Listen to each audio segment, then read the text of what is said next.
नमस्कार. गुंजन रेसिपी मराठीमध्ये तुमचे खूप खूप स्वागत आहे. आज आपण चटपटीत अशी मसाला कैरी तयार करणार आहोत. त्यासाठी मी इथं ही कैरी घेतलेली आहे. ही कैरी आपण स्वच्छ पाण्याने धुवून कोरडी करून घेतलेली आहे आणि आता तिला आपण कट करून घेणार आहोत. कैरी कट केल्यानंतर मी पातळ असे त्याचे काप करून घेणार आहे. तुम्हाला जर माझे व्हिडिओ आवडत असतील तर प्लीज लाईक, शेअर, सबस्क्राईब करा.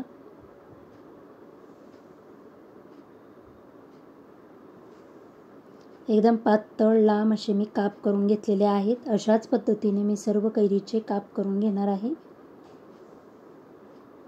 आपले सर्व कैरी कट करून झालेली आहे. आता आपण ह्याच्यामध्ये अर्धा चमचा हिरव्या मिरचीचा ठेचा टाकून घेणार आहे. हिरव्या मिरचीच्या ठेच्यामध्ये मी लसूण, आलं, हिरवी मिरची, कोथिंबीर, कढीपत्ता याचे वाटण तयार केलेले आहे.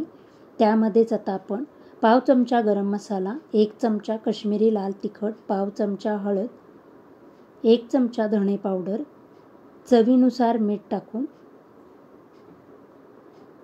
आपण ही कैरी व्यवस्थित अशी मसाल्यामध्ये एकजीव करून घेणार आहोत. सर्व कैरीला व्यवस्थित असे मसाले लागले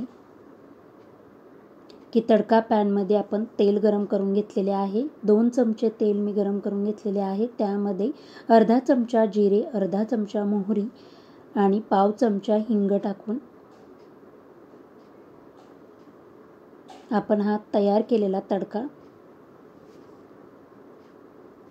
कैरीवर टाकून घेऊया